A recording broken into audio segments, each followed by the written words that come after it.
Hey guys, hope y'all can hear me. I don't know what's going on with the computer here. The software is acting odd here today, so I'm using it straight from the phone. Hopefully, this is showing up on your end. It's very odd, actually. Let me go and delete this guy. I think YouTube must have changed it around or something. Hey, what's going on, Scott? I don't know what's going on here. Hey, looks like they changed it around something. I don't know. Loud and clear from Rochester. Right on, man. Right on, Kevin. Thanks for being on board there. Right on, Jack. Black belt. Right. Appreciate it. Let me just try to see if I can't get the thing up here on my channel. Hold on just a second. This is, hey, Mike. This is, hey, Tillette. How are you? Haven't seen you around for a while. And this doesn't get much more high speed than what I'm doing here. Hold on just a second. Looking over my man Pablo, Cedar Creek, Texas. Harry, right on, right on. And I'm trying to see if I can't. Apple Valley, California. That sounds pretty good. I like my apples for sure. And what we're doing here. Why can't I get this? This is nuts. I don't know what. Yeah, I gotta. Okay, so I found out looks like for a moderator. Appreciate that. Vermont is that if you're going to do a moderator, they have to have a channel. At least what I was looking at YouTube, it looked like it said if you're going to do a moderator, they have to have a channel. I was like, really? So I don't know, Big A, if that's going to work or not. Just because if you don't have a channel, I guess you can't. It says what's the channel's name, the person you want moderating. All right, hold on just a second here. This is Alexandria, Virginia. Right on, man. I just did a video today on Alexandria. Where I showing you where I used to live towards the Delray area on East Duncan Street, right by Jack Taylor Toyota, which is not there anymore. All right, here we go, finally. So I think YouTube changes this around like a lot. I don't know why they do that. It's actually quite frustrating. Yeah, I don't know. I looked at the thing and it said, you're a mod for the league. Do you have a channel, Big A? I must have done it wrong then. I don't know what I'm doing there because when I was looking at it, said you have to put. My man Jerry's got the channel, and I was looking. I couldn't remember his channel thing, so I couldn't put that down there. So it's like you have to have a. Okay, good. So it sounds like you don't. Yeah, Tom, I was trying to get you too. Doesn't everyone have to have a channel? Tom, I put your email in, and it didn't accept it. It said you have to have a channel. I said, really? All right, so. Alumni at Norwich University Military College of Vermont. Norwich beat Coast Guard yesterday. All right, that was high on ESPN, Rob, for sure. Delray and Old Town have gotten ridiculously expensive. Amazon headquarters Tuesday. Yeah, dude. Yeah, but it said we all have channels, but I put in Tom's email and it didn't let me. Oh, you gotta do the Gmail account. Huh. Okay. Got to put the Gmail account in there. Maybe. All right. I'll have to figure that one out tomorrow. Okay. Gotcha. So, Tom, if you don't mind, send me your Gmail email. I don't think he sent me the Gmail email, though. I thought it would. No, it wasn't a Gmail email. Yeah, if you don't mind. Housing costs are ridiculous in Hawaii. Absolutely. Hey, so I want to get started. Again, I apologize for being late. YouTube has changed this around a little bit. I'm not sure exactly why they make it. It's easier on my phone to go live than it is on the computer, on my laptop. I don't understand that. It's weird, man. And I'm not a newbie at this. I've been doing live streams every week, but it's odd how that works. So Mike says, do I think if a Dem wins in 2020, will there be a run on doing Roth conversions before 2020 is over? Yeah, maybe. I could see that for sure. Wheeling, Illinois.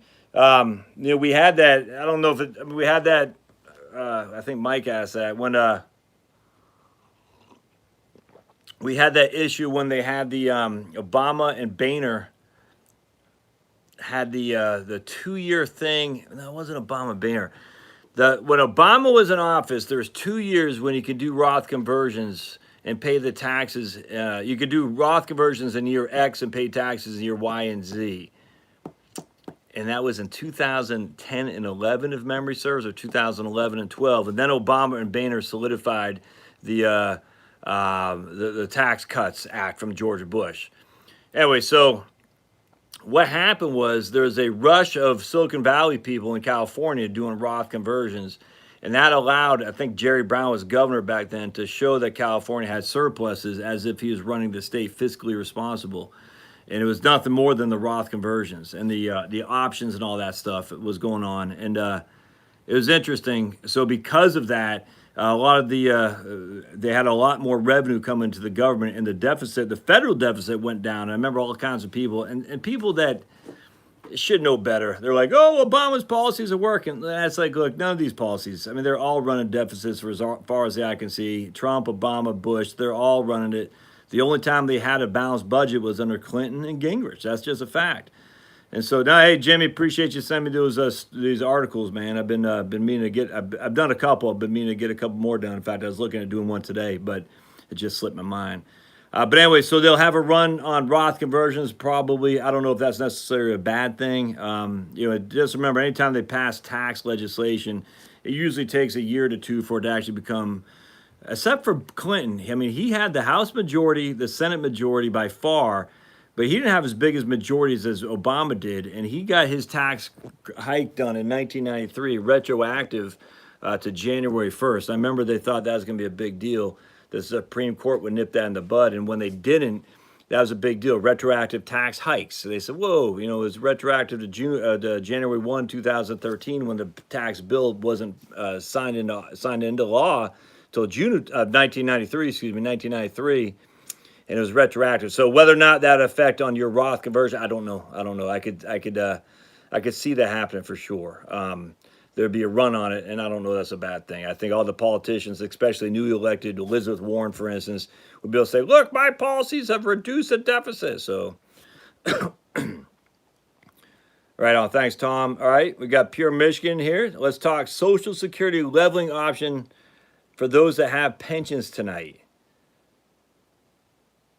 I'm not sure what are you talking about, where the government gives you the federal government gives you the from like 60, from 58 to 65, they give you that extra bonus, Harry. Is that what you're talking about? I'm not sure what Social Security leveling option. So if you want to add to that, I'd appreciate that.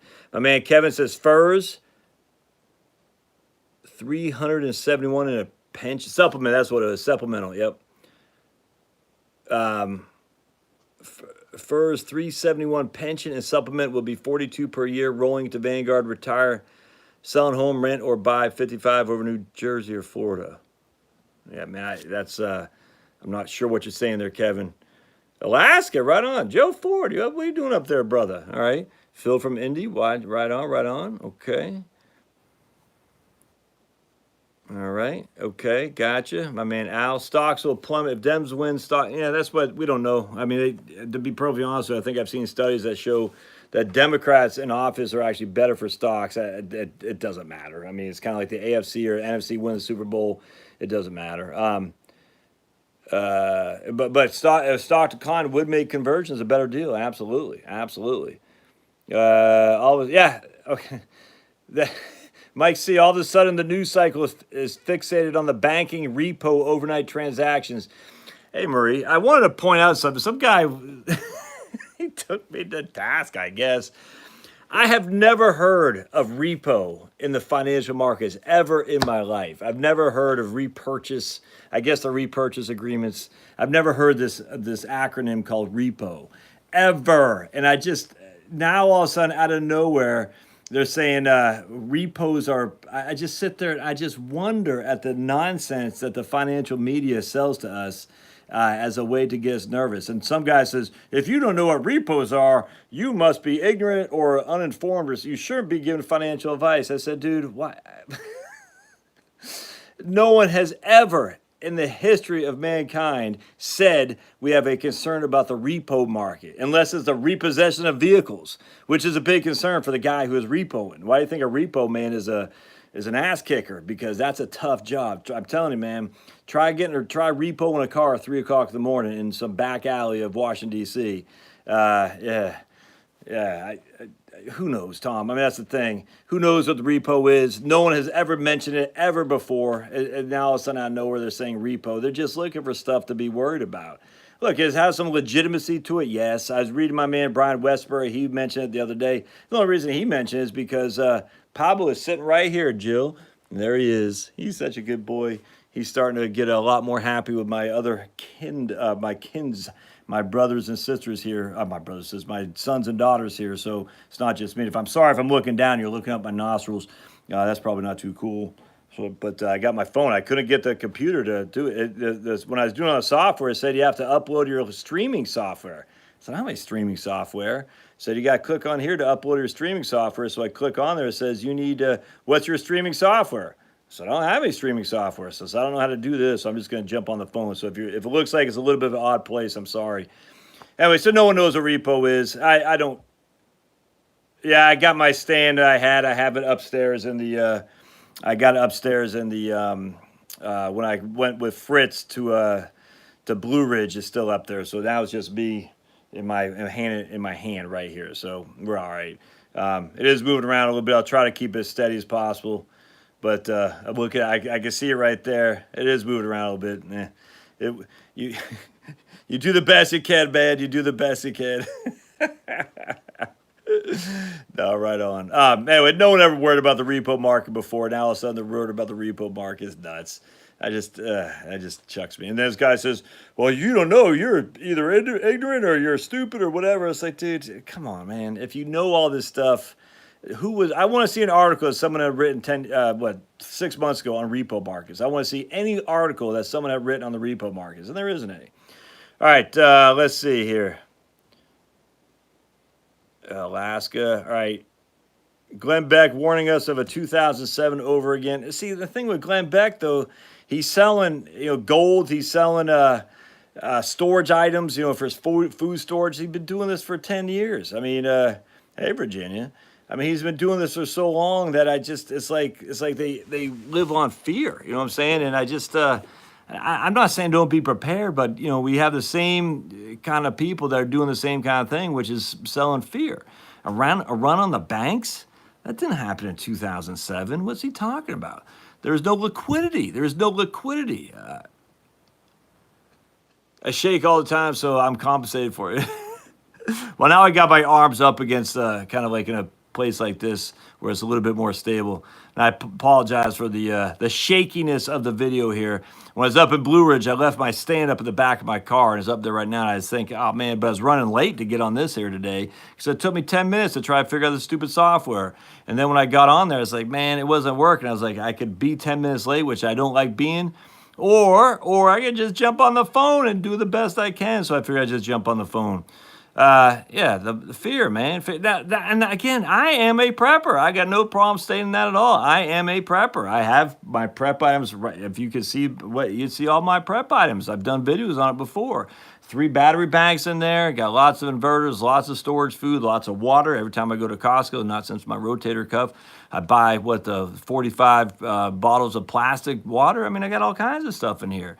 But it's just, and I buy gold, absolutely. But at the end of the day, it's just like, there was no run on the banks. You could go to your bank and get your money out. I mean, the run on the banks happened in the Great Depression. You could not go to the bank and get your money out for some of them. The vast majority still could. But here we didn't have that. So I don't know what Glenn Beck's talking about.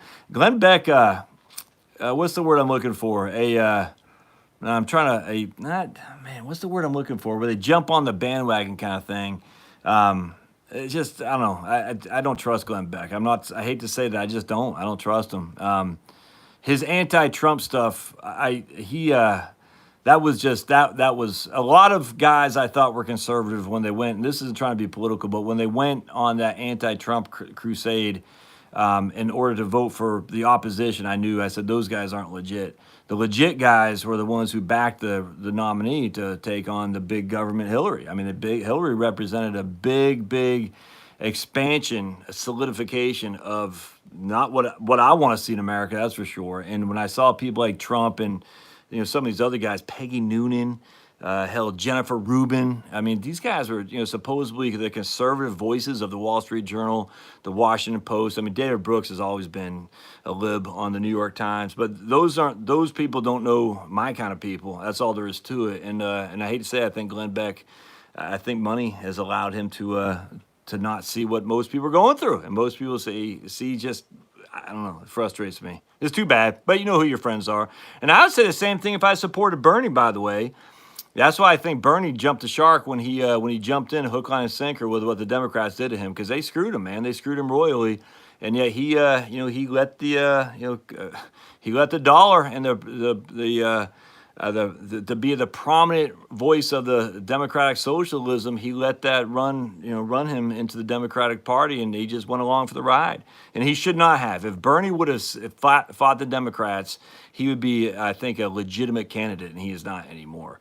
He sold his soul for rock and roll, and he should not have done that, because I think Bernie, a lot of Trump guys would have probably supported Bernie.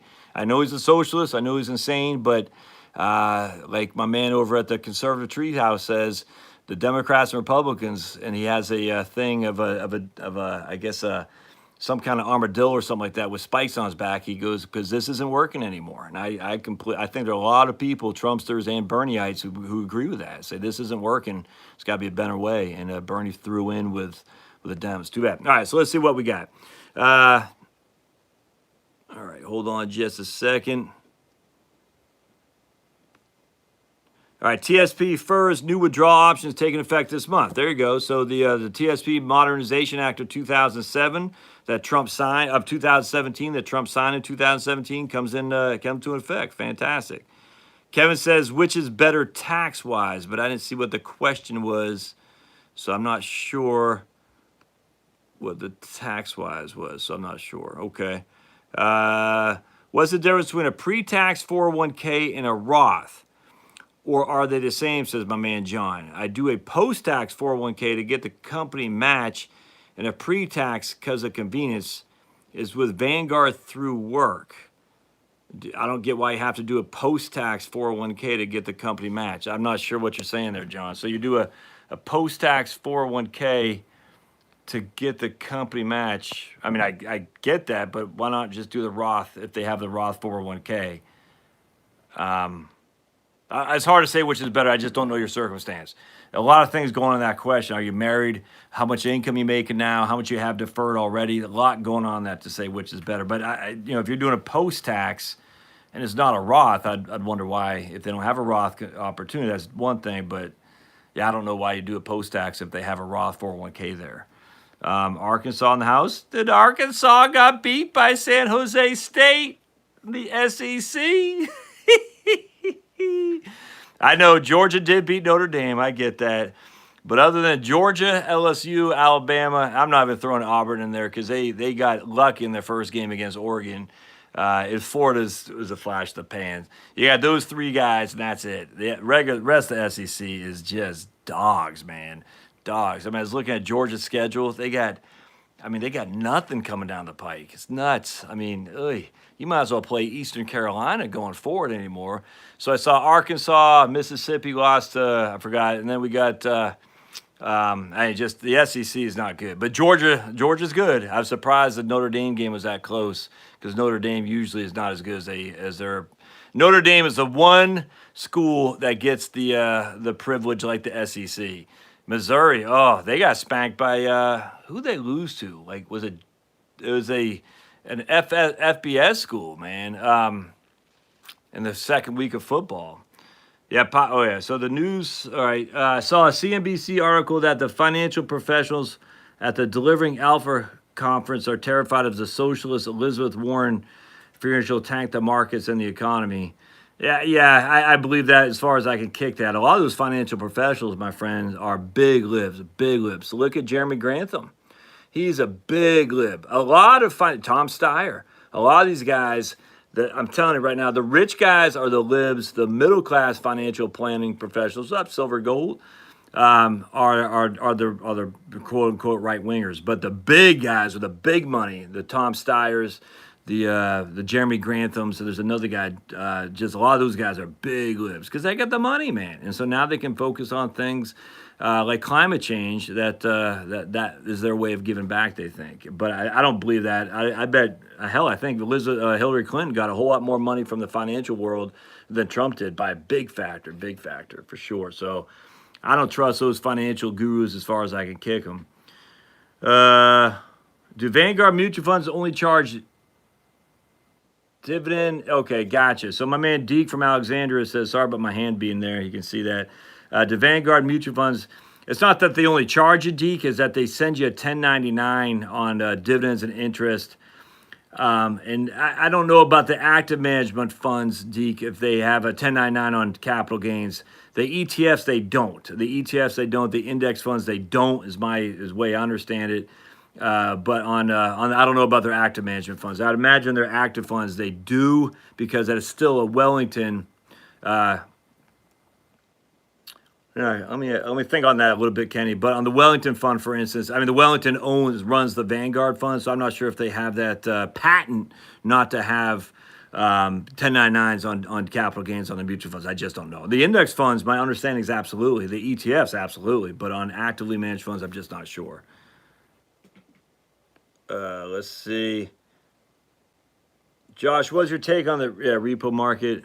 Yeah, man, I don't care. Harry, I just don't care. Now, the reason I don't care is I don't know anything about it. I'm not going to lie to you. And I just don't. So my man Harry says, what's my take on the repo market? Why are banks forcing repo lending rates up? Do they perceive the U.S. Treasuries as insufficient collateral? No idea, and I literally could care less. And that might, if you would have said to me 10 years ago, what do you think about mark to market? And I hadn't heard of mark to market, I'd say I don't care then too. So maybe the repo thing is a big deal. But the facts are, I think they're just making issues where none exist. I really, really do, because no one ever said anything about repo markets before. Mark to market accounting. I bet there's some. I bet that had some prominence before this, before 2009. I bet it had some prominence in Japan, and during the Japan recession too. We know it had prominence there. I bet it had a lot more street cred and the negativity of the mark to market accounting, but no one's ever said anything about repo markets. So I mean, I'm not that concerned. It kind of reminds me of the Dubai debt crisis. I'll tell you. I mean, I've shared this with you guys a million times a Sunday, but in 2010. Or 2011, everyone still needed to be worried, and they had this thing, the Dubai debt crisis. The Dubai, was that UAE? Is that Dubai? They couldn't pay for some of their buildings or something like that. And I'm telling you, man, for like 2 weeks, maybe even a week, that's all anyone talked about, the Dubai debt crisis. And by then, even I had settled into Obama. I said, look, yeah, I didn't vote for the guy, but there's nothing, other than Obamacare, which was a disaster. There wasn't anything, and even that I could understand. I could understand the basis for that, but the disastrous rollout, even that didn't kill me. And I said, at the end of the day, we had to find something to be nervous about, and the Dubai debt crisis was it. It was crazy. I was like, why is there? It was nuts, and this is what this repo thing reminds me of. So we shall see. All right, so JD Thompson says, how could I lose with Roth conversions while retired between 60 and 70, even as a single person? If I stay within the 22% tax bracket while there is one, am I missing something why that might not be good? How could I lose with Roth conversions while retired between 60 and 70? I'm a single person. If I stay within the 22% tax bracket while there is one, a couple things jump out at me. Amiga, right? We'll see. Let's see. So the drawback there, Jill, is on the Roth conversions. Once you hit 65, that could make your Medicare premiums go up.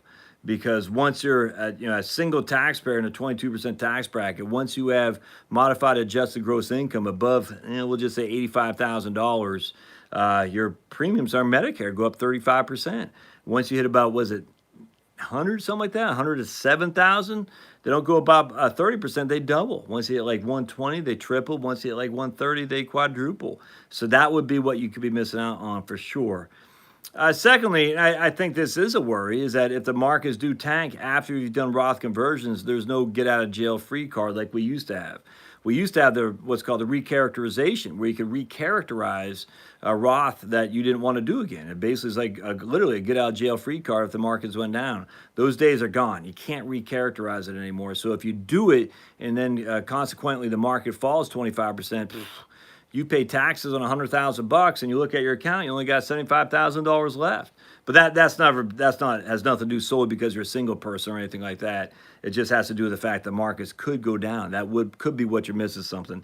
Generally speaking, I'd say the one thing you could be missing is just the Medicare premium increases. But remember, that's going to adjust itself. Once that income declines, that will adjust itself downward.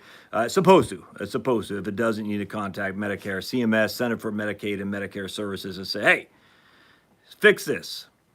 Kind of like I had to do with my stupid lease on a Dodge Durango. Did want to say, a couple of people asked, why would I ever do a lease? In my book, I had written about that here. And I just want to share my story on that real quick. I'm 100% a pro-lease guy, 100%. And so the example that I use in my book is that we had a 2003 Dodge Grand Caravan minivan, 2003, I think, maybe 2005. Anyway, it's getting old. We put a lot of miles on that sucker. We also had, my car was a Nissan Altima, and the AC went out and we had just moved to Texas. And I'll never forget, my wife called me from South San Antonio, which is a rough part of town, from a mall there at 3 in the afternoon. I had just started working at USAA. Unacceptable, Don. Unacceptable. You had a tardy slip. Tardy? All right, so who says tardy? Oh, what does that guy say? Tardy? You're tardy.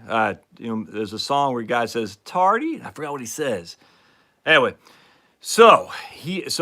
my wife called me from a South San Antonio mall, and the battery had just burnt up. I mean, thankfully it wasn't an alternator or anything like that. So I just went down there, fixed the battery, and we're fine. But I remember thinking I had to go down there in my Nissan Altima where it had no air condition. And so in South San Antonio, 100 degrees in June, we had a thing above the car, the moonroof, all my windows open. I had to go down and the battery went dead. But the Dodge minivan was old, man. It was old, had a lot of miles on it. And I was like, my wife is driving 4 young kids. She had 2 brand new bouncing baby boys, and Calvin and Liam, and then Chloe was 6 and Maddie was 9. I said, this isn't good. This isn't reliable, and we're gonna have to get a new vehicle. On top of the fact I had no air conditioning in my Nissan in South Texas in the summertime. Good times. Anyway, so long story short, I'll never forget. Went to Honda, and we owned both these cars outright. And get a minivan, and we weren't looking for anything fancy, but it was like it's gonna be like $700 a month to run that for 80, 60, 72 months for 7 years. And we didn't have that kind of money. I said, I don't have $600, whatever it was, I can't remember. I did the numbers specifically in my book. I said, I don't have that kind of money. And they said, well, you can lease it for like $250. I can't remember what it was, $250 or something like that. And you leased it for 3 years, and then you know what your residual is going to be, and you know exactly what you can do at the end of the day. You can turn it back in, or you can keep it. And I always wanted to keep it because I didn't like the idea of ever going to a car dealer. I don't have the patience for that crap. And so I said, well, as long as the residual retains its value relative to the after sale market, theoretically, that could be a net win for us. So we could turn around and sell it. Just want to make sure I'm not blocking the speaker. We could turn around and sell it for a profit if we wanted to. And Honda minivans, they freaking retain their value like a crazy man. So I said, yeah, go ahead and do that. After 3 years, I started making a little bit of money at USAA, and I had enough to pay that sucker off. But we still have the Honda back there. Hey, Rob, what's that? We still got the Honda back there. We still drive it. I don't drive that much, and now that my daughters are older and driving, it's too big of a vehicle for them to drive. But we'll trade that sucker in for probably like a 2008 VW Jetta diesel engine or something like that. I probably won't get a diesel because I don't know how to work on them, and I know they're tough to work on. Not that many people do know how to work on them, but it would be nice to get a diesel. No spark plug needed. Great gas mileage. Not very many oil changes. And VWs, I don't care all the controversy, still well made. Them freaking Germans know how to make a vehicle, that's for sure, an engine. But that's why I leased it. And it was and the same thing happened here. I leased my Toyota Highlander, same thing. I paid that down I think I was paying $239 a month after 3 years. I just paid it off. Well, so then this guy right here, Dodge Durango, we're paying $325 a month, and then residuals $19,000. But you can sell that in the open market, I think, for 23 right now. So my payoff to them is $19,000. But I literally, once I bought it, if I want to, I could turn around theoretically and sell it in the open market for $23,000, according to Kelly Blue Book. I don't think I quite get that, but still, that's not a bad deal, man. When it comes to cash flow, because remember, cash flow is king, and for me to pay 70 months on a Honda Odyssey at $600 a month, I could not have done that, man. I mean, just to do that. So, all right, that was why I leased it. People got to do what you got to do. All right. My man Steve says, never trust anyone who supports the skull and crossbones belt buckle. I saw something about my man Mittens Romney.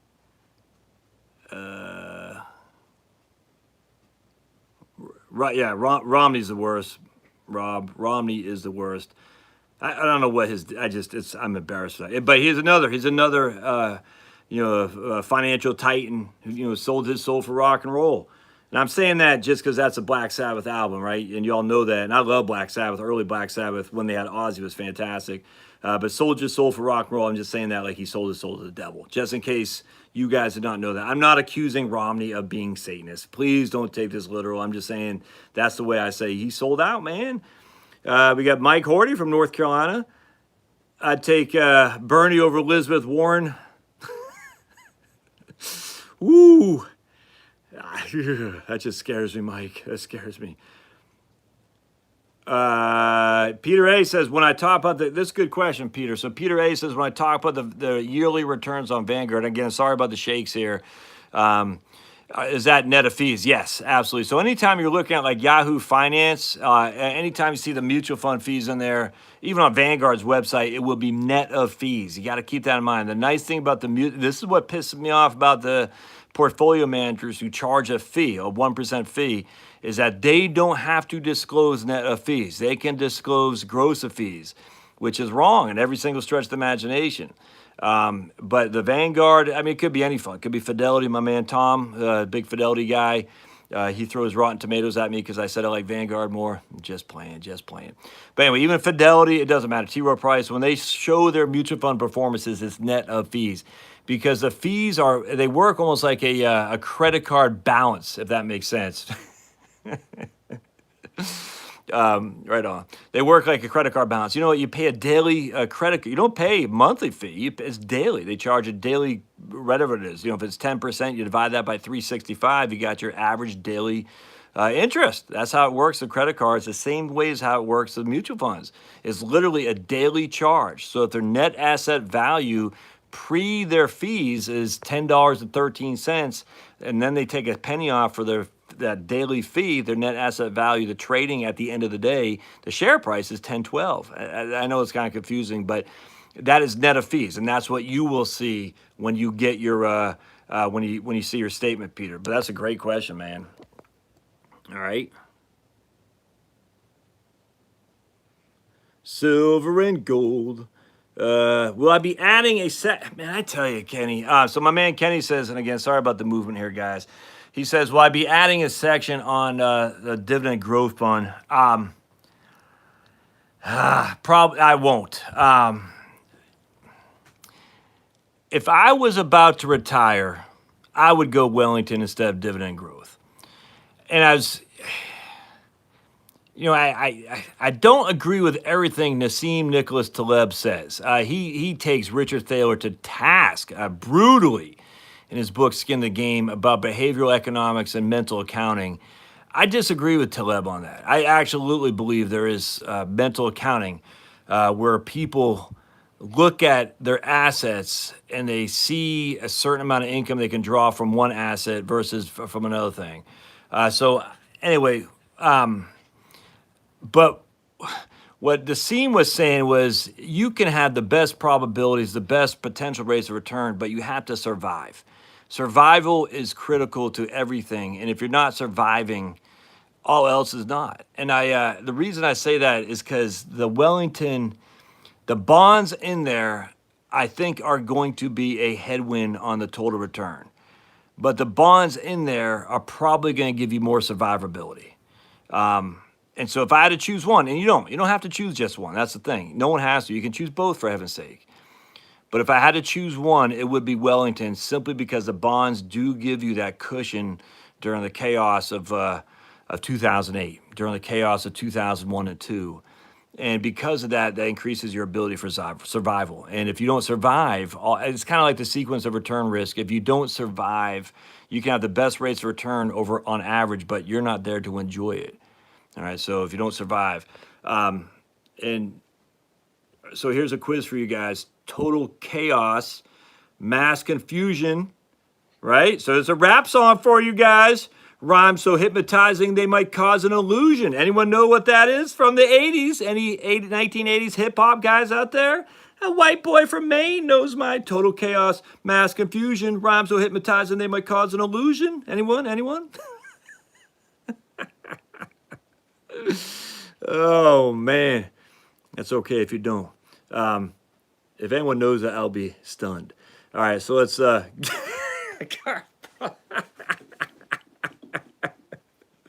No. Never a fan of Garth Brooks, by the way. No. I was listening to, though, freaking... I live in Georgia, Charles. I live in Georgia, right north of Atlanta. Nah, not Beastie Boys. I'll see if anyone else. Total chaos, mass confusion, rhymes so hypnotizing they cause an illusion. No, not Ice Ice Baby. All right, so we got, I say, I get goosebumps when the bass line thumps. That's what I say to my kids all the time, because they say, I got goosebumps. And there's these movies called Goosebumps, and I've had that.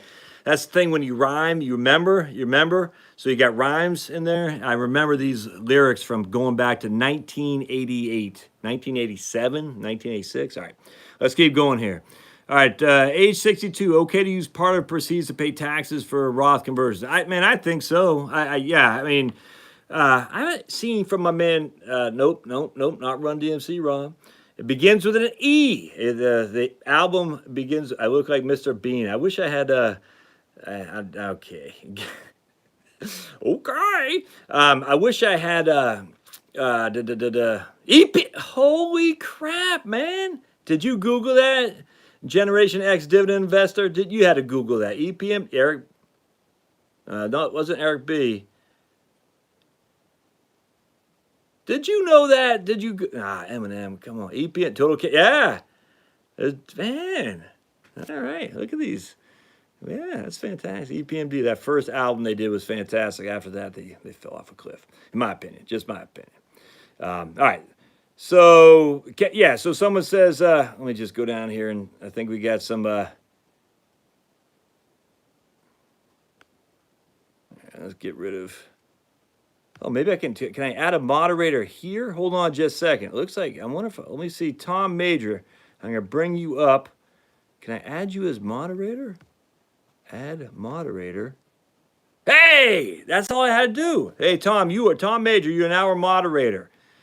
That's all I had to do. That is fantastic. Okay, well, that's not what I thought. Okay, let's see here. I reviewed the Wellington Fund by compared it to my current BC6. What's BC6? A Great Rift Sphere. I'm not familiar with that fund. BC6. Yeah, right there. Big A, right on, man. All right, so I did that. That's fantastic. All right, so let me go back. I missed a bunch of stuff here. My apologies. Hold on just a second. I missed a bunch of stuff. I don't feel tired. David Lee Roth, Mike C. Look, we are diverse and multicultural here. We got rap music. Where were those guys from? EP&D. Were they from Brooklyn? I think they were. And we got Van Halen here. There you go. There you go. All right. So my man says, can I withdraw, do Roth and pay the taxes from the conversion? The answer is absolutely. If you don't have the taxes to do it and the conversions are still beneficial, absolutely, in my opinion. Percent of the proceeds, yeah, right. Show me the proceeds. Show me the money, absolutely. So remember, if Tom Major If he's the only person with the comments on here, we know who we can blame. I'll have my man Mike, I have 2 years where I pay excess Medicare premiums, but after that, my traditional will be in a Roth. I can live 2 years as long as they lower it when I'm all converted. Right on, Mike. South Park Mall, that's right. That's right. Great Riffs is here. That's exact. South Park Mall. Yeah, that was where we were. I don't know how my wife ended up there. That's a rough mall, that's for sure. We actually did Meals on Wheels in South San Antonio. I tell you, man, there's some poor people out there in the world, in the U.S. That's a fact. I don't want to make light that there's not poor people in the United States, but we did Meals on Wheels with some of these people, and in South San Antonio, not only are they poor, a lot of them can't speak English, and I took my kids out there. What did we do? 2 or 3 Thanksgivings, and look, that's minimal stuff. I'm not trying to say, look at us. But there's some poor people down that neck of the woods, and it's sad. All right. If it's $85K for a single, as my man or my lady Jill says, if it's single at 65, the Medicare premiums, do they look back 2 years? I was 59 and 64. They just go by the year you turn 65. They look back 2 years, Jill. So they look back 2 years. So if you did Roth conversions when you're 73, they're going to look back at what your tax was in 71. Does that make sense? I've never owned a VW, so I don't, Rob, I've always had this desire for a diesel. For some reason, the idea of not having a spark plug, not having to change the oil that much, and having a good miles per gallon has always it seemed cool to me, to be perfectly honest with you. And then on top of that, how reliable some of those VWs seem to be. But then here's Fear the Turtle. Japanese cars are greater than them German cars. My man Curtis says, work for a large construction company who leased everything. And Joseph they would lease pencils if they could. Work for them. Leasing does have advantages, but get leasing advice from an accountant. Yeah, man, I don't know, Curtis. I mean, some of these accountants, they don't know anything about Roth IRAs. And that's, Romney had his hands in Heinz 57 ketchup, even though that was Teresa Heinz, old John Kerry's wife, right? My man Al is retiring in 2 years. Reverse mortgage qualifying is based on how much equity. Yeah, it is because Al, the reverse mortgage won't go second. They won't be subordinate, and that means if you have a first mortgage, i.e., you own a debt on it, they're gonna have to come behind that. If it makes sense, they won't do that. So they're gonna have to pay off that first mortgage in order to be number one. They will not be subordinate. So what happens is you have a mortgage. Hey, Tom Major, right? Hey, look at that. You're the man, Tom. Maybe I'll give some props to Fidelity. I like Fidelity. The Fidelity Contra Fund kicks butt and take names. The Fidelity Diversified International kicks butt and take names. I'm a huge fan of those.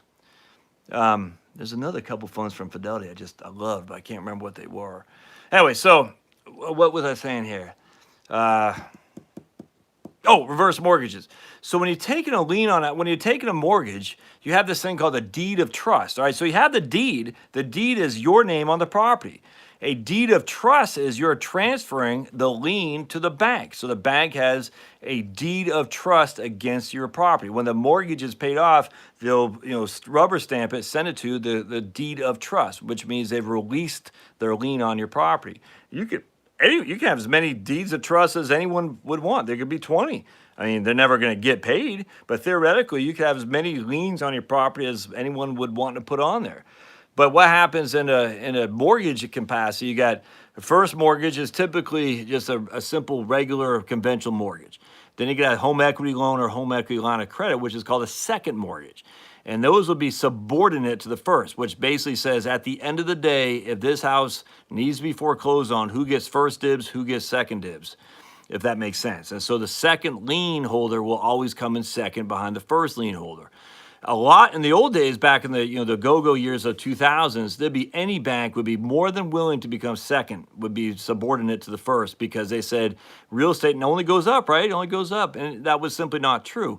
And so now a lot of banks said we will not be subordinate on a home equity line to your first mortgage. I mean, some will, some won't, But the bank says if you want a home equity line, you got to bring your first mortgage over here as well. I don't know what the rules and regulations are, how they can, I don't know how that works in terms of explicitly can they do that or not. I just don't know. But banks do that. They say we don't want to be subordinate because what happened in 2007 and 8, those who were subordinate, they lost a lot of value in there because there was no value for them to foreclose on because they had to foreclose after the first lien holder, deed of trust. A reverse mortgage, on the other hand, they're saying, no one can have a debt above us. No one. And the reason for that is because they know at your death, that is when they get paid. And they're only going to get paid first and foremost. They're not going to get paid until that happens. So because of that, they say no one has a lien holder other than them. So if you have a $300,000 home and you got $100,000 of mortgage outstanding against it, there's only $200,000 equity. And because there's only $200,000 equity, and depending on your age, that might not give you a whole lot of room to work with. Now, you could pay off that mortgage with the reverse, sure, but I think, was it 45% if you're 62? So if you got $300,000 as your fair market value on your home, I do this for a living, Charles or Charlie. This is what I do. If you got $300,000 on your mortgage, if your fair market value on your home, and you got $100,000 against it. If you take 300,000, we'll times that by just 50% for simplicity. That means you got 150,000. That means you have 150,000 to allow you to borrow. The first 100,000 of that will have to be used to pay off the first mortgage. The second 50,000 is what you have available for your reverse mortgage that you could use for cash. So it really reduces the amount of the reverse mortgage you have available to you. I hope that makes sense. There's a lot going on in that question, but that's a good question to know as you're thinking about it. All right. Amateur Joust just joined live stream. Right on. How much can I contribute? Yeah, there you go, Peter. Yeah, right on. And thanks. Right on, brother. I make $125 a year, says my friend. I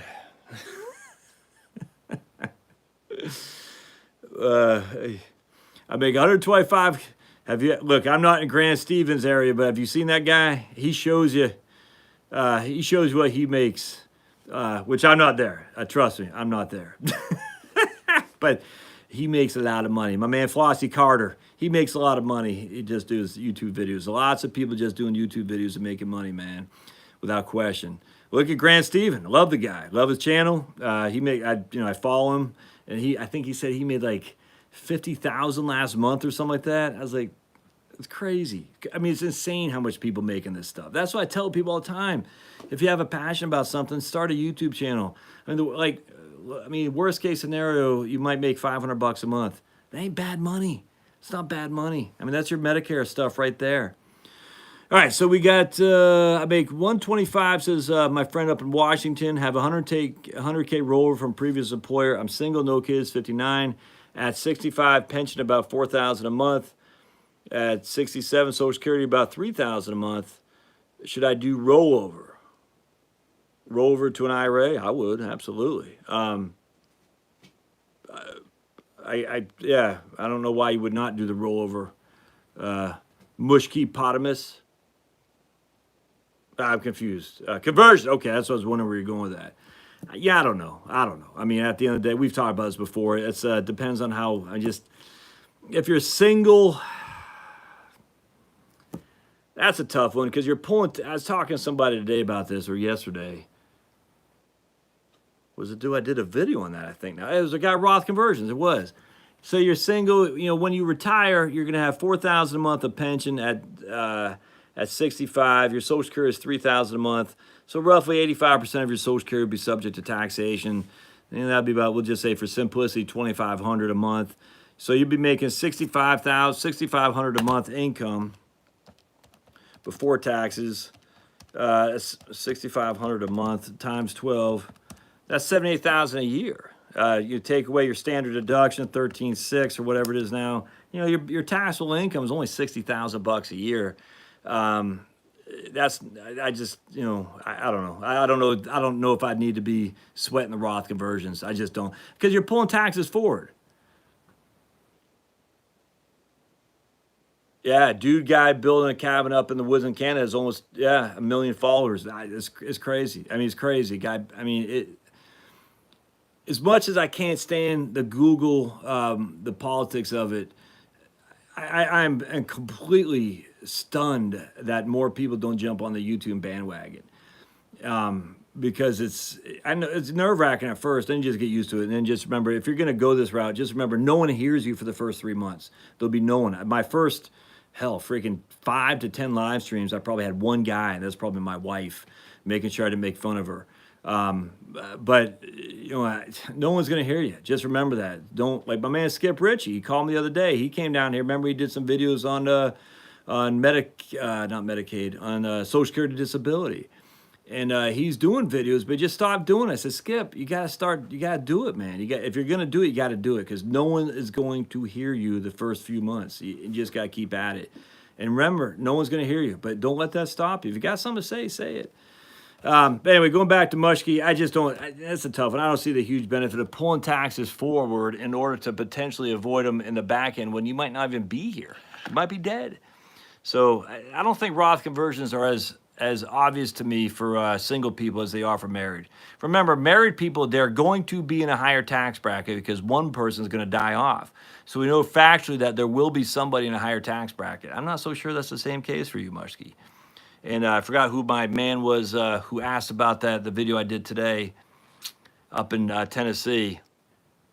I'm drawing a blank, that guy's name. Noel asked about that up in Tennessee. The same kind of thing. But he didn't say if he's... right on, Charles. Yeah, dude, just if you want to do YouTube, do it. Just do it. Just get cracking. Someone's got to do it. Someone's got to do it. Shoulders feeling good, Greg. I was able to put 3 pounds up the other day to get, she's had me doing 3-pound dumbbells, which felt good. It's feeling good. I probably won't be able to get the bar until the beginning of the year. Doing a lot of, thanks for asking. And I got your email on the, you had sent me a spreadsheet on something, on the WEP, the windfall elimination provision. I just haven't got to it, but I did get your email on that. I can't remember if I emailed you back.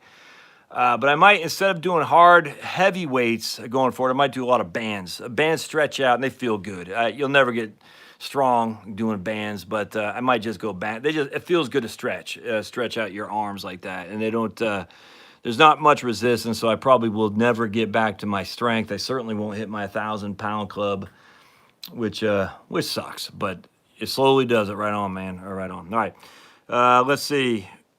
Fidelity or Charles Schwab for my 15-year-old daughter's Roth. Yeah, I don't know. Look, I like Schwab. I worked at Schwab. I like him. I know a lot of people over there. I'm fond with Schwab. I like the fact that Schwab's tools. I did an income immediate annuity for a lady yesterday, and Schwab has a lot of tools on the immediate annuity that you just can't find in a lot of. I don't know if I imagine Fidelity has the same thing. I just don't know. But having worked at Schwab, having worked at Vanguard, my preference is both those places for sure. But you can't go wrong with Fidelity. I mean, my goodness, that's why I say in my model when I did about a year and a half ago, I did Vanguard, Schwab, Fidelity, USAA, T. Rowe Price. I think I did Betterment and a couple others. Schwab came out ahead. Fidelity was number 2. If when the online tools, Schwab was number 1, Fidelity was number 2. I can't remember what was number 3. I just can't remember. Schwab, Fidelity, maybe it was Betterment was done. I don't think it was. I forgot. But anyway, so coin toss there. Ameritrade will allow you to open a Roth, yeah.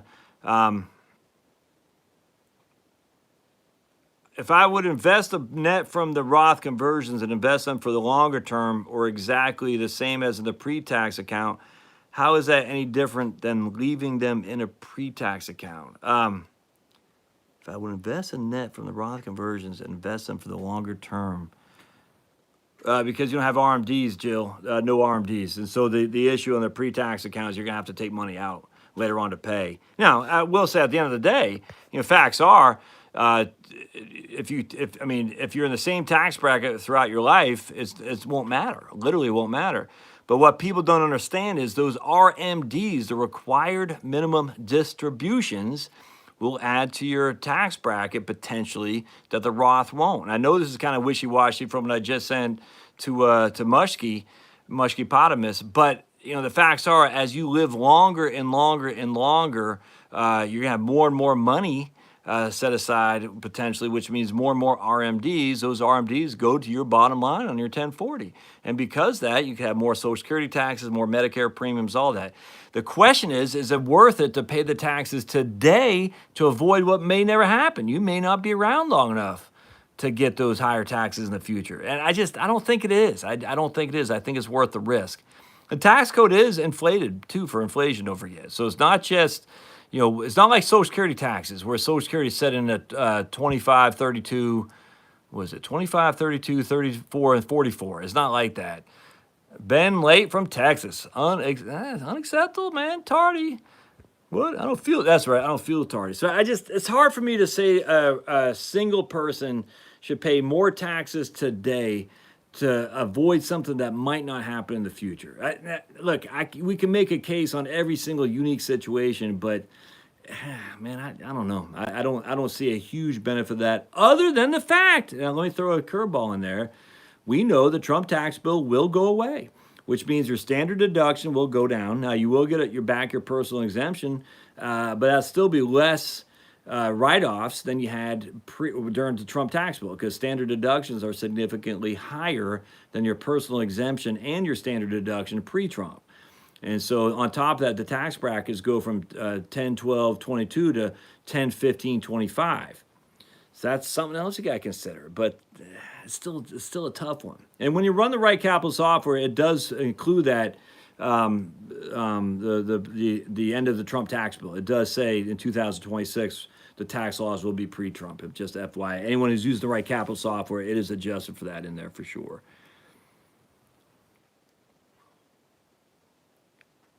M1 does not allow for custodial accounts. Do they allow for trust accounts, living trusts? I can't remember. I saw they allow for, actually, do they allow for, what was it? I saw joint individual, but do they allow for, not trust, I can't remember. Was it Roth conversions? Can you do Roth conversions at M1? I don't know the answer to that. Eric B and Rakim were freaking just insane. Insane. All right, so oh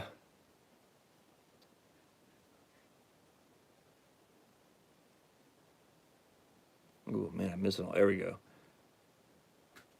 When is the right time to sell an asset, rental house in a very good market to pay off debt? 50-year-old, wife not in great health, some stress over debt payments. Capital gain tax? You pay tax on $100,000, or that will be your tax, Lord Hogarth. You got $100,000 tax, or you have to pay tax on $100,000 of capital gain. That would be the question to know.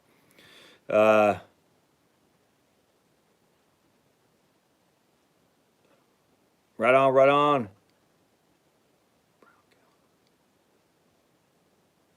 All right. You open a new, I did open a new investment account. I did M1. I like it. Absolutely. They took $1,000 out of my account from USA just like that. I'm putting $350 a month in. Once my stupid freaking Chrysler Dodge Durango people get my $15,000 back so they can pay off my stupid debt that I owe, but then $350 a month will be going to that. I'm a big fan. I liked it. It was the easiest pie to set up the M1. I mean, there's just tons of stuff. I didn't know if you could buy Vanguard stuff, because I didn't know. I mean, you can buy anything in there. It seems like it's insane. I love it. I'm a huge fan. My concern, Vic, would be that I also I have a prone to addictive personality. Is that the right word? I get a prone to get very deeply involved in new things. Let's just put it that way. Addictive. It's not addictive personality.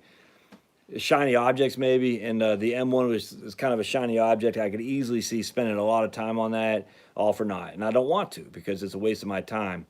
But I liked it. If you like to research, if you like to do stuff like that, I think M1's pretty cool. I like it. If you like to trade, it's not cool. I mean, you need Schwab or something like that, TD Ameritrade, to be a trader. But for just getting something going, it's fantastic. I love it. I don't need protein pills, Greg, because I eat a lot of cows. A lot of methane gas is being produced to feed this belly of mine. And we did eat a lot of pork this morning and bacon. I don't know if pigs have methane gas, probably, when they toot, but Lots of cows, CO2 coming out the rears of those cows to feed your old buddy Josh. And I, for one, have no apologies. None whatsoever. Subject matter is drifting. Yeah. Was the aggregate in context of Roth conversions? Was the aggregate in context? I'm not sure what that meant. Oh, cow burps are worse than cow farts. Did you hear Andrew Yang was saying that he wants to tax us so we have to go vegetarian? That's freedom, baby. Freedom. Let's see. Jessica James says, why? All right. Don't know. Dude, guy building. Okay, there we go. But with RMDs, I have Roth, IRA, and 401k. I'm worried about a. Yeah, I mean, you could have a Mushkey. You absolutely could have a bigger tax bracket for sure, and a racket, both. Absolutely. It's just, you're not getting out of that. Hey, what's going on, Bruce? Right on. But it's just a tough one. It's a tough one. I mean, you're in the 22% now, and. Would I probably do it? Yes, I probably would because I love the Roth. And I'd say, look, let me pay a couple extra $1,000 a year for the next 5 to 10 years and be done with any taxes in the future. I think I'd probably do it. I think I'd probably do it. But I know we've traded emails before. I can't speak that you should follow what I just say, but and the same for you, Jill. I would. If it were me, I would probably do it in piecemeal just because I love the Roth. And once it's in a Roth, you're free. You're free from all the crap that comes down the pike that they're going to do. They might grandfather that, going forward, you can only have so much in a Roth, but they're never going to come after you once you've already paid your taxes. And I hate to say never. I mean, they can do anything they want. But at the end of the day, that'd be a tough sell. How you do a conversion is easy. You just, hey, Mary, right on. All right, so here's how you do a Roth conversion. I get this question a lot, actually. Assuming you have a traditional IRA right now. All right, so you got your Vanguard account, your Schwab account. We have traditional IRA sitting at a Vanguard account. It's sitting at your bank. It doesn't matter. I'm just going to use Vanguard or Schwab. You call them up, and Vanguard, I've had a number of people on this very channel said you can actually do it all with a push button. Push button Roth conversions now. It's the easiest pie. You got 200 shares in the S&P 500 index fund. You want to convert 50 shares. So a quarter of the fund you want to convert, but you don't want to sell anything. You want to keep the funds.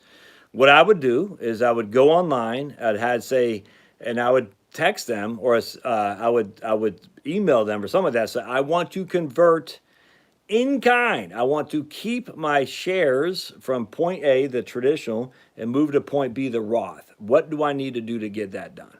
And they'll say, here's what you do. It literally is that simple. And I'm telling you, I've had people numerous times tell me once the Vanguard thing is set up, it's just literally click this button, click that button, you're done. It's that simple.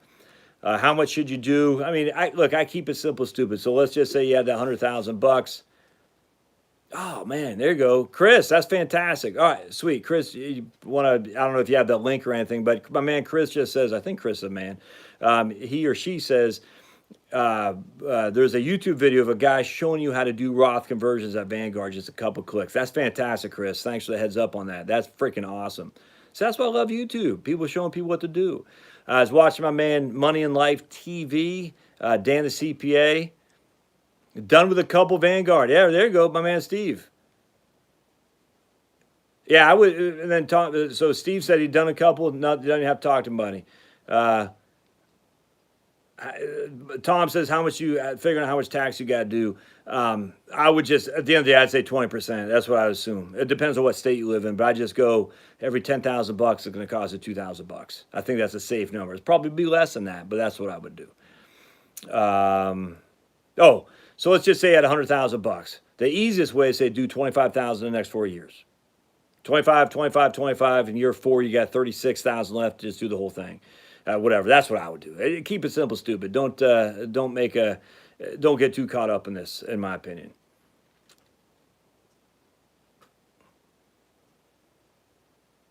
Oh, see, Greg, you should have a YouTube channel doing that. Damn. Where you live, Greg? I might just have to swing on by. Of course, I did some beef jerky the other day, and I didn't cook it enough. I didn't dehydrate enough, and that was what I was going to give to Pablo for when he took a poop outside. I miss Tweety. Good point, Vic. It's a great point. Right on, Los Angeles. Oh, they let you buy meat in Los Angeles. Who knew? My man Vic says, be careful doing Roth conversions if you have Obamacare subsidies. A great point. Great point, man. A great point. From 401k to Roth IRA, not a couple clicks. Yeah, that's a good point, my man in Florida. All right, so let's go back to you, Mushkipotamos, or Mushkipotamos. If it's in a 401k, you're going to need to do a direct rollover to an IRA first. And every single provider is different. I'll get to that, Philip. But anyway, every single provider is different. Some will allow you to go directly to a Roth IRA. Some won't. Oh man. I love living in America. But anyway, some won't. So you'd have to roll it to an IRA first. And that's the hard part, is rolling it from, it's called a direct rollover from a 401k to an IRA. All right, but that's easy to do. Here's what I just call Vanguard. And this is what I tell everybody. I say, just call Vanguard. Say, hey, or Schwab, or Fidelity. They're all desperate for your assets. Or your local Ed Jones guy. I don't care. They're all desperate for your assets. Say, hey, I got $100,000 over my 401k. I want to roll it over to an IRA. How do I get this done? And they'll walk you through. Hey, right, yeah, Matt. Hey, is this the same guy from? We had another guy from Massillon, from Chris Spielman, who said, well, Obamacare subsidies too, Mike. You got to be concerned about Obamacare subsidies. Yeah, right on. Obamacare subsidies, if you're not in the, if you're on the lower end of the income threshold, you get some pretty significant premium credits too. All right, so Steve said, when I retired, I was told Vanguard to roll over to an IRA. How hard was that, Steve? I bet it probably wasn't that difficult.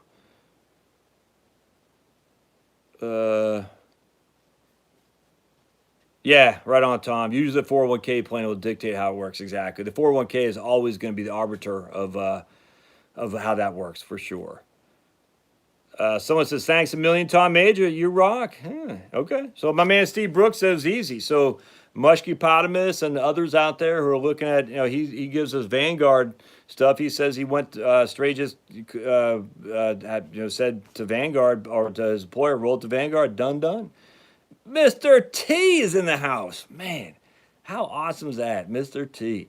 Anyway, so he said, so Steve said it just was easy as pie, going from his 401k to his Vanguard IRA, and then going from Vanguard IRA to his Roth. Let's keep going here. The account user has an area that will show you. Okay. Yeah, I'm a huge fan. Linda, I am a huge fan. Linda Maloney says, do I like American funds? I love American funds. Huge fan. Huge. I'm sure you never heard that one before, Rob. Pay the fool. Oh yeah, that's gonna be tough. You'd have to figure that one out. Should you divide it up or lump sum? You want to be careful doing one lump sum, because that's going to put you in a big tax bracket for that year. Never again, mind you. But generally speaking, I like the idea of doing it over a course, just to keep your tax bracket as low as possible. All right. Linda Maloney says, do I like American funds? I love American funds. A huge fan of American funds. They're tough to beat. They are tough to beat. That's for sure. So you're going to have a hard time convincing me that you're going to find better fund families than American funds and Vanguard. Those two, if you can get everything you need with American funds and Vanguard, which is one of my pet peeves when people say my 401k doesn't have good options. And I say, let's see what you got. And they got American funds and Vanguard. I say, you got everything you possibly need right here. You don't need anything else. Both are fantastic. Both are well-run, conservative-minded, value-oriented companies. You couldn't beat those. All right, let's see what we got here. Yes on trust, says Amtank. So Tank says he believes that M1 you can open a living trust there. That's good. In 2026, do all the tax laws revert to pre-Trump, or just the tax brackets? All the tax laws, standard deductions, tax brackets, the SALT, the state and local taxes. AMT will come back. the AMT is still here, but vast majority of us don't pay it anymore. Whereas even I got hit with the AMT back in 2016. Freaking pissed me off, man. That cost me $8,000 or something like that in taxes. I was mad. Because remember, they're only going after the rich. Yeah, freaking scumbags. But anyway, yeah, it all reverts back. What they'll do is they did with Obama, Paul Ryan, when they solidified the QCDs, the Qualified Charitable Distribution Law. That was part of the George Bush tax law that sunsetted in 2010, I think. 2012, I think it was 2012. And then Ryan and Obama and Boehner kicked it down the road every year. They always revisited at the last day of the calendar year. And then they did it finally in 2015. They solidified that once and for all. That was part, if memory serves, of their Social Security, where they got rid of the file and suspend rules and things like that nature. So, is there any free tax planning software you recommend? I'm too cheap to pay for Right Capital. I think the tax stuff on, it wasn't, someone had sent me an email on a tax calculator. Not freaking TurboTax, man. Just go to TurboTax. Create a freaking fake account. You can run tax stuff all day long. It's awesome. I did TurboTax a lot to see what my tax bills would look like if that, I love it. But someone has sent me was it dinkytown.net? Someone had sent me an email on a nice tax software that was free. I forgot what it was. Tax would be $100,000, says my lord Hogarth. Well, I mean, if you're stressed out, brother, and your wife isn't in the best of shape,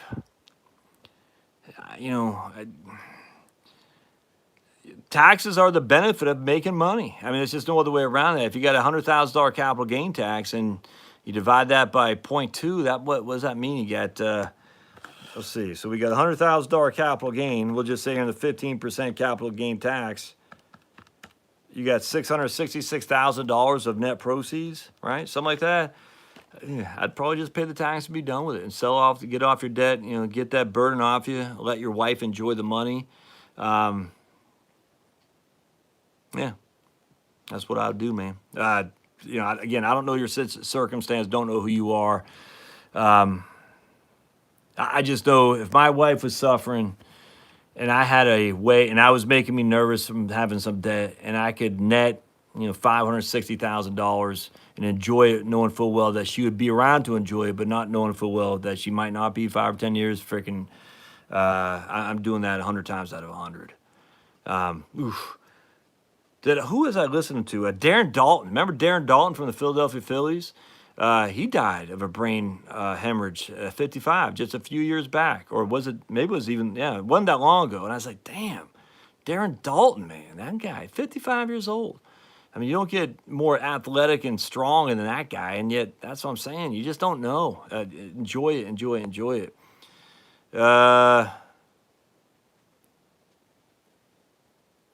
We once said, okay. Thinking of just maxing out my 22% bracket for Roth conversions in tax year 2023 to whenever the rate, Jill, no problem with that at all. Absolutely. Think about just maxing out my 22% bracket for Roth conversions in tax years 2023 to basically 2026. And then when she's 63, stopping. That's when the Medicare stuff kicks in. Makes sense to me. Let's see. Done with okay. The hard part is figuring out what your tax is going to be. Yeah, I know. That's tough. If married and no pension, you don't want all IRA tax will move to Roth, as currently you can stay around 100K. That's right, Fear the Turtle. If married with no pension, you don't want all IRA tax will move to Roth, as currently you can stay around 100K to stay in the 12% effective rate. We're 100% right. So you still want some taxable money. Yeah, but just remember, once you breach the 22%, you're only paying 22% on that amount of money that's above it. So in that case, you're 100% right, though. That's great observation. So using your example, 100,000 AGI, you're still in the 12% tax bracket. Once you go to 110, let's just use that for example, an extra $10,000, that 10,000 bucks will be taxed at 22%. So that's going to cost you 2,200 bucks. Never mind what state you're in. But what you had before that it won't affect that. And I know most people know that, but some people don't. It's not when you change your marginal tax rate, it doesn't revert back to the beginning. It just is the next dollar of income will be taxed at that new tax bracket. I hope that makes sense. That's why I usually tell people, you know, if every 10,000 bucks you're converting, assume $2,000 in taxes is what you're going to pay.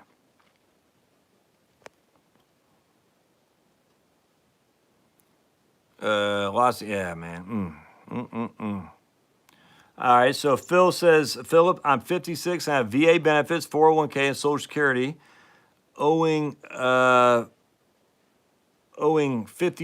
or is that 50K on my house? Thoughts on retirement? Man, Philip, it all comes on expenses, brother. That's why, for you, those of you who are interested in the courses that I'm doing, the course I'm creating, the first part of that is going to talk a lot about expenses. Retirement is all about expenses. And if you don't have a good grasp on expenses, you need to. There's no other way around that. So the first part of this course, we're going to say, this is how you figure out your expenses. We're going to look at Medicare B. You know, I always recommend Medigap, i.e. a Medicare supplemental policy. Part D, we're going to look at, you know, your food consumption. We're going to look at housing, of course, and all that stuff. We're going to dive deep into that. Look at, you know, you're looking at your electric bill, kilowatt hours. How much the cost per kilowatt hour?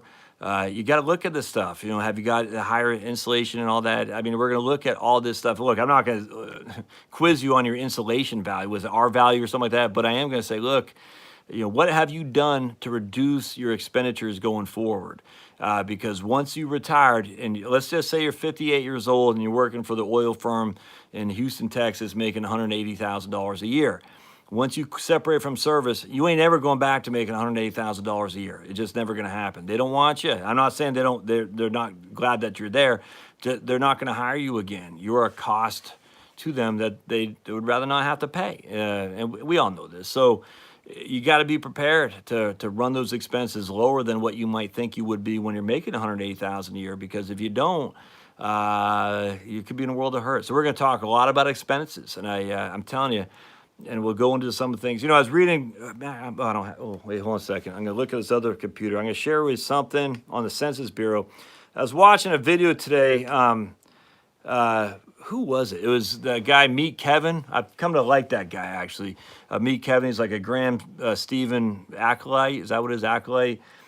I like that guy. And he did a video from these PBS people, My 2 Cents or something like that, saying eating out is keeping you poor, something like that. I thought that was interesting. But anyway, and Kevin was kind of, yeah, I guess I don't have it here. God damn. It's in here someplace. I don't have it right there. Kevin was making the point that eating out, he was disagreeing that eating out was not keeping you, that eating out was not keeping you from being a millionaire, if that makes sense. I don't know what he said. I disagree with that because when you look at income, and I'm looking at the Census Bureau, the American Housing Survey, when it comes to expenditures, it was like, the increase of expenditures was 3.5%. Inflation, it was the inflation data. The inflation data increased by 3.5%. Prepared meals over making your own meals. Making your own meals, the inflation only grew by 0.5%. Prepared meals increased by 3.5%. And we can see that a mile away because what's the biggest cost to an employer? It's employees, man. And so the cost of employees rises, that is going back to you, and the cost of higher food consumption when you go on the menu. I mean, this is just common sense stuff. So if inflation is running at what is that? A freaking, let's see, that is running at so if to eat out, 3.5 divided by 0.5, that's a freaking 7% increase. That's a 7-fold increase in inflation on eating out than it is on eating at home. So Kevin was like, these 2 cents people kind of annoy me in some regard. I don't know, and that's not the right word. They just, I don't know, make it too simple. And what I mean by that is just, I just don't like the whole idea. Like, I don't know. I don't like it. They grind me. The hipster stuff is I don't like the hipster stuff. But anyway, if you're eating out, that's a freaking huge expenditure. Yeah, Mr. T, we don't eat out much anymore, but we do. That's fact, man. And it ain't cheap for a family of 6. Let me tell you. Now I got 2 growing boys. They used to be able to get by on McDonald's Happy Meals. Hell, now it's freaking Whoppers. And we don't eat that much. I mean, we'll eat probably twice a week. We'll get pizza. We got pizza. And then we'll get like Chili's or something like that twice a week. But that ain't cheap either. And now we don't drink. So like when my wife and I go out to dinner, which isn't that often, we don't drink. She'll drink her unsweet tea, which still ticks me off. I'm like, dude, that's $3 a pop. Don't drink that. And I always drink water. But, anyway, the point about that was you got to find ways to cut back. And one of the easiest ways and healthy ways is cut back on eating out. No other way around that. And that does not mean don't go and enjoy the delicacies of some freaking real Mexican food. But my goodness, man, learn how to do some of that stuff yourself. All right, let's keep what we going on. There's my man Greg. Tell him about his beef. There you go. Don't buy beef jerky, even at Costco. Just go make your own. We got my man Greg May. Beef jerky, marinate and air dry for a few hours and dry in the smoker.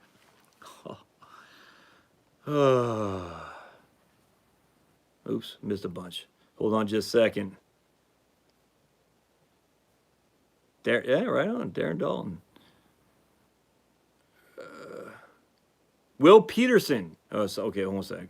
There we go. Wait, hold on a sec. I'm missing something here.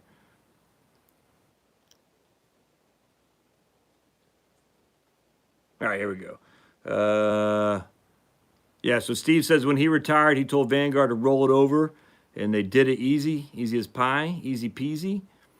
Tom B, hey Josh, found your site and subscribed last week. Wife and I are beginning of retirement phase and we're interested in financial plan.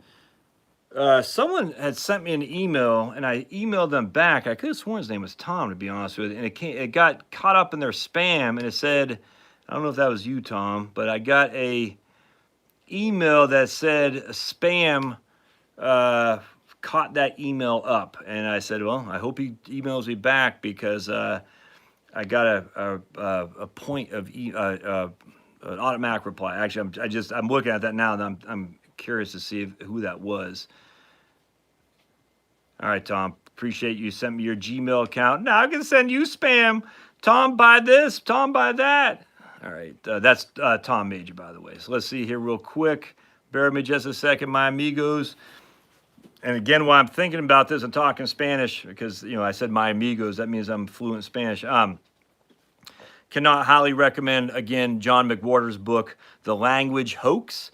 It's very, very interesting. I got a lot of interest out of that, The Language Hoax, about how the difference in languages do not make one smart, do not make one understand their world any better than other people. It was incredibly interesting. Yeah, so this is one I got. I don't think that's you. Okay, that wasn't you. All right, gotcha. So it's another Tom. Okay, gotcha. But yeah, just reach out to me, Tom. Be happy to chat. My fee structure is on heritagewealthplanning.com/fees, and you can see it there. And I do not manage money. Just FYI, I do not manage money. So that's not my thing. So, all right, so here's my man, Mr. T. I have a traditional 401k. During recession, what allocation should I put to stable bonds? Right now, I'm in none. I mean, there's way too much goes in that question, my friend. Yeah, I don't know. I wouldn't. Look, if I may, I could care two craps about the recession. The recession means nothing because you don't know if you're in a recession until it's over. That's the point. You don't know. So forget the stupid recession thing. The real question comes down to how much do you feel that you can afford to get hit on the downside? And if you got 100% stocks, we know that 2008, the S&P 500 was down 37%. But that wasn't it. It's from October 2007 to March 9th of 2009, the S&P 500 was down 55%. 55%. Will that happen again? I don't know. It happened. 2000, 2001, and 2, the S&P 500 was down 9, 11, and 22% respectively. 1973 and 74. I mean, the idea that these things don't happen and can't happen again because they're so big is nuts. So it just depends how close you are to retirement, Mr. T. Any new stuff on the Secure or 2100 Act? I have not heard. Senate is back in session, Ms. Tweedy. I imagine that that will be the Secure Act will be signed here probably pretty soon, I imagine. I think. Let's see. It's not the, all right. I have a country ham I cured starting last November. We'll cut, 401k with Vanguard to IRA with Vanguard. Okay. Bulk of my 401k with previous employer at Vanguard. Any downside? My man, Tom. So my man says, a previous employer at Vanguard, any downside of rolling it over to a Vanguard IRA? I don't think so. It's all the same stuff. The benefit of having at Vanguard is you can buy the Vanguard funds that are closed. Wellington, for instance. Rob, you are the good man. I don't care what they say about you up there in Pittsburgh or Vermont. You're a good man. I don't think there's any downside about Vanguard relative to Fidelity. Oops, low battery mode. Let me plug this. Hold on just a second. Put this on. Hold on a second. Stay with me, folks. Gotta get some juice on this while you're looking at my nostrils. They say in YouTube Training 101, there isn't any, but if you're just watching some people on YouTube, you don't want to show it like this where they're looking up your nostrils. They say that's not a good look. Oh, I got some sun on my face. I watched my daughter's game, soccer game, where they got spanked 9-1. Do you know in friggin' soccer they have offsides? What the hell's that? They got a goal, but they took it back because offsides. It's like, this isn't hockey. There's no freaking face plants here. This is soccer. They shouldn't have offsides in soccer. What kind of sport is that? Nuts. All right, let's see. So Deke said, Will Peterson is the name of the channel. Backdoor Roth IRA step-by-step walkthrough. All right. So, right on. All right. So Deke says Will Peterson's channel. Don't know him, but that sounds pretty cool.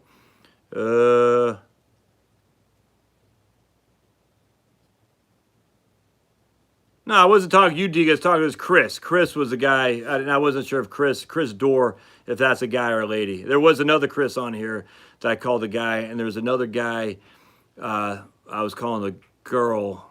I forgot, but those days are gone. So I haven't heard from Talat for a while. It's good stuff.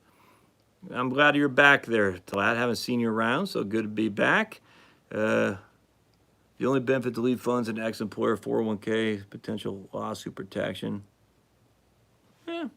Let's see. After 55, can withdraw. There we go. Rob W. That's two good points. So any benefit to not rolling their 401k over to an IRA? Two good points. Vic, a little bit more secure, absolutely, from lawsuits. You got to be careful. We call it creditors, predators, in-laws, and outlaws. IRAs still have significant protection, but not quite to the extent that 401k has. At least that's my understanding. My man Rob would know that a little bit better. And then we had someone, who was it? I saw somebody down here said, right here, Rob from Worcester says after 55, you can withdraw from 401k without penalty, as long as you separate from 55. You can't separate from service at 50, leave it in your 401k, and then at 55, withdraw it penalty free. You got to separate from service after 54 to be exact. All right. Yeah, hard to face a $100,000 tax bill. Count your blessings, brother. Mass Mutual should have been able to direct transfer to Vanguard. Yeah. The insurance companies, they don't like reducing the money. Try to get an insurance company on a life insurance proceeds on a universal life. See how, and you want to 1035 that to an annuity or another life insurance contract. Good times, good times. Try to get an in-force illustration on a life insurance contract from an insurance company. Some are good, most are not, in my experience. Oh, Lord Hogarth, why you gotta get political? He says, I agree. My wife's situation must trump every other consideration. I'm triggered. You said Trump. I'm triggered. All right, let's see what we, yeah, I know. Darren Dalton, nuts, man. All right, so Tom says he's already 61. Right on.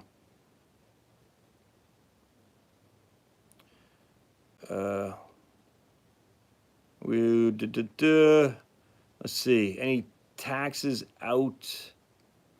All right. I eat way too much. All right. Aquaponics is new way. All right, man. I'm a huge fan of aquaponics, Greg. I actually, is it hydroponics or aqua? Which has a fish? Fish has aqua. I do hydroponics in here. I haven't started up this year, but I had a blueberry tree growing in here. I had, last year I had my, I'll show them to you. When I start them back up again, I had all kinds of stuff growing down here in the basement. Hydroponics, you know, like the thing you buy on Amazon. But you can create your own little freaking. I have my own little redneck version of that. It was awesome, man. As easy as pie. Just some stuff you get at Walmart, some PVC pipes, because everything is right with PVC. And then you just need your little LED lights. Pfft, man, I was growing all kinds of stuff down here. It's fantastic. That's hydroponics. Aquaponics, the way you got the fish. I don't think I'm ready to do that. All right, let's see here.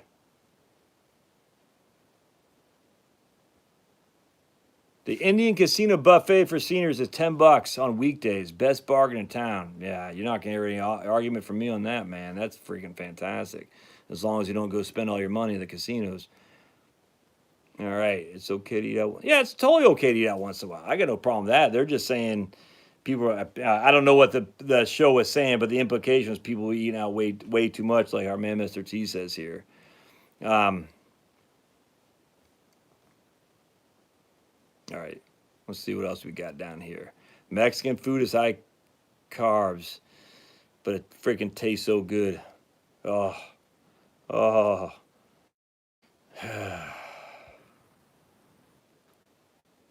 right. Largest expense to employers, the P&B. Personal compensation and benefits. There you go. There's Deke, my man Deke from Alexander. PCB. I had no clue what that was, but personal compensation and benefits. Right on. By far, that's the cost of employees. All right, let's see here. Thomas says, 62 years old, retired, just divorced, no Social Security yet, 850 in 401k, 120 in Roth, living off savings, not much left. How much should I pull from my 401k per year? Well, that's the net. And once your savings is gone, Thomas, I'd be pulling all that out of my 401k. I don't know the benefit of doing a Roth conversions here, but I would be living off that until you take Social Security. Absolutely. Greg, supermarkets have made us lazy. In the early 1900s, it's not uncommon for families to have a pig or goat, chickens, and a vegetable garden. Now we've forgotten how to be self-sufficient. Yeah, I completely agree. I mean, hell, we had chickens when I was growing up. I remember like it was yesterday going back there and getting the eggs and stuff. What's up, buddy? Oh, Pa was down there. He heard somebody. That was just me. JD, since I make 125 and live on less than 50 right now, due to saving, just never let my lifestyle creep as salary went up. After taxes will seem just fine to me when I think you're going to be in a good place to be. All right, so Tom says down 55% is the best time to invest. I agree with that if you got cash on the side. But see, that's the thing that I think all these people say is like buy the dips. Well, you need to have cash in order to buy the dips. Buy the dips, but I don't have any cash. I'm fully invested. That's my concern or my issue with the prognosticators in the markets. Buy the dips. I'm invested. I got no dips. But yeah, right on, Tom. It all depends on your expense, or Tom saying it, the expenses. I could not agree. That freaking, all right, Jeff's going to bed. Oh, man, you don't even mow your own lawn, Jeff. Why are you going to bed? If you see what I'm looking at the comments here, by the way. Well, I got the phone sitting here. Oh, speaking of which, I was thinking about starting these at 7:30. I was going to do 7:30. Just let me know what you think. If it's 7:30 is, I don't know, 7:30 just seems more. I think I want to do 7:30, but I'd be curious to see what y'all think. It seems like we're going a little bit later. I mean, I don't mind doing the 2-hour thing, but I do like the idea of 7:30 being done by 9:30 or so. You like 8? All right, that's cool. Well, let me know. Y'all can, yeah, we'll see. Okay. And then Vic, if you still come on board at 8, no big deal. We'll see how it works. Look, I'm not convinced on it yet. With Pablo around, let's just put it this way. Pablo's time is my time, if you know what I'm saying. And it's almost like having another baby, literally. And I love my man Pablo, and you can see him right there. You want to say hi to? Oh, I was wondering why. Can you all see him? And he's got my exercise glove. I was wondering why he's all quiet over there. All right, but anyway, so when he's getting up earlier, and I get I'm getting less sleep. Oops. I saw somebody say, I saw, all right, hold on, I saw something here. No downsides. Yeah, talk about the benefit. Soy and green, that's like Greg, the government has a new food substitute, soy and green, that goes with their powdered milk and blocks of cheese. Can you talk about the benefit of an HSA? Just there are tons of benefits, Tariq, which tells me that they're going to be, if a certain political party wins office, the HSAs are going to be gone. I don't see any. I mean, they hate the voucher idea. They hate high deductible health plans. They hate you having the control of your health insurance. It's going to be a single payer. They're so far down this road that it'll be a single payer for all. I mean, hell, they're talking about eliminating private insurance. So I love HSAs. I just think unfortunately it's a political pinata, and if one takes over with a majority of Congress, they're gone. I don't see any other way around that. So, in fact, I would be willing to say that if one side takes over with a decent sized majority, I think everything we know today from healthcare is gone. I really believe that. I think they're so far down that road, there's no going back. And because of that, it's anyway, I love HSAs, but I'm pessimistic when it comes to the government not getting bigger. Let's just put it that way. All right, there are no downsides on HSA. Yep. I think Tom said, I believe in active and passing. I believe in both, actually. I believe that I have passive for the bulk of my portfolio, Tom. And here's my three funds. Well, two funds. Yeah, two. I got the Vanguard Dividend Growth, and I got the Vanguard Index Value. That's it. I'm right now about 75% in VTV, the Index Value, and I'm about 25% in dividend growth. And I plan on selling some more tomorrow and getting the 50-50 in both. So I believe in both. I do not believe, and I absolutely despise the closet indexers who basically run large index funds with 350 stocks, but they charge you like they're running an active management shop. They're not. They're closet indexers, and they're playing it safe with your fees, and they'll always underperform. So if you're going active, what I liked about the dividend growth fund in my research, I think I only have like 40 stocks. That's what you want, man. Right on, Bruce. Bruce, hey, what's up, Bruce? They started support. I'm reading your quote. So they, if you're going to be active, you want a concentrated portfolio. You want them to take bets because that's where the money's made. The money's made on bets, not being a closet indexer. That's for sure.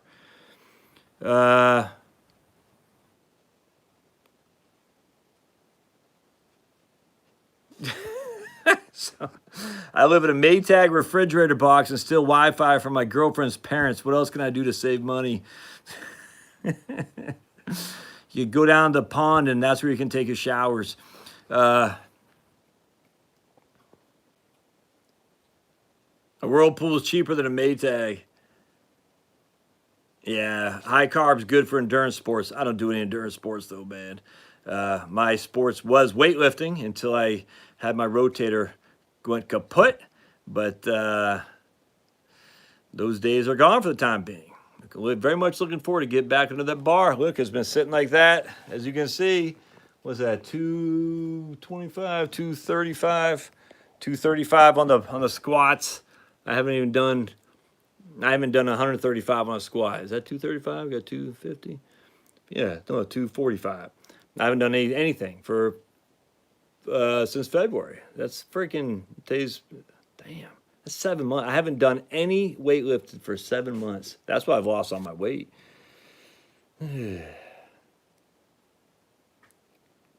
Ed Jones Guided Solutions. I have, not sure if I like it. What's my impression?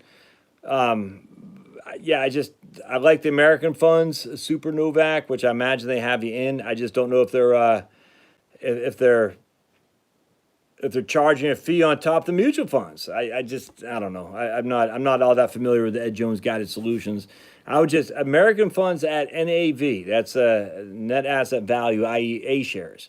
I'm a fan. If you already paid American funds A shares, I'm a fan. If you're paying managed fees 1 to 1.5%, it's just not worth it. You're not making money in that kind of scenario. And on top of that, they're gonna have you in mutual funds too. The mutual fund's gonna charge you a fee. It's a loss for you. And don't forget, you still pay even when you lose money. They say, but we're on the same side of the table. I'm like, no, you're not. Me as a client, I literally lost money.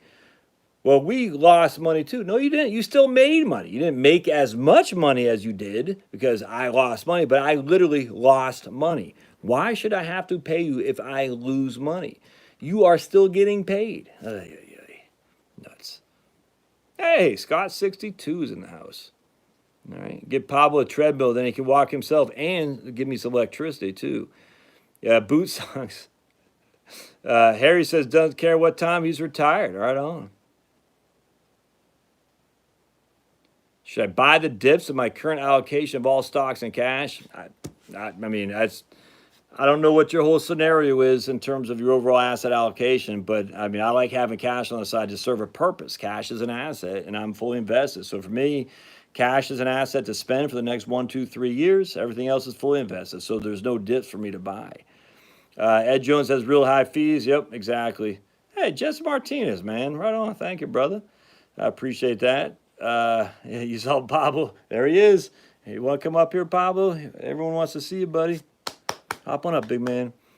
Doctors need a break from the government and medicine. Yeah, but they've been corrupted. The AMA, that's for sure.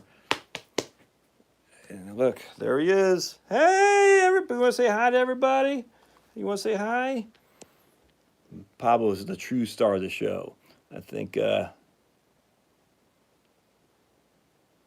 Rob says 7:30 is better in Boston. Right on. Well, as long as it's better in Boston, that must be better for everybody. All right, you're right. You're right on, Jesse. All right, my friends. I guess we're done here.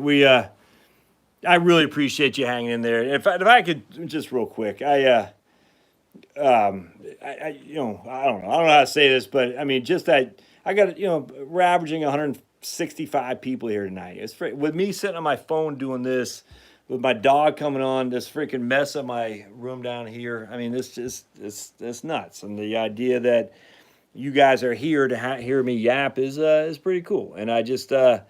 It's humbling, no other way around that, and I cannot be appreciative enough. And I appreciate y'all emailing each other, with ideas. That's that. I'm a pretty tearful kind of guy. I'm not ready to tear up yet, but it's freaking awesome. People helping people. I love it. I love it. Just tell us before you leave. Gold, silver, gold, brother. I'm a big gold guy. Not like Glenn Beck, because Pablo 2024. Right on. And Tom, thanks for being there for moderator. Big A, I'll get you next time. And we'll have the internet isn't all that bad. Rob, I can't tell you how much I've learned on the internet. It's insane. I'm grateful every day for it. There are a lot of fools out there, but the good people, we dominate, that's for sure. All right, so I got some videos coming down the pike. As always, send me stuff you want me to talk about, questions that you have. I'll be doing a big Q&A, dark 30 tomorrow morning. Not literally. I got about 20 questions saved up that I want to talk about. We'll get to tomorrow, and we'll be doing more on my course, and I'll let you know. Hey, thanks, guys. We'll see y'all. Thank you.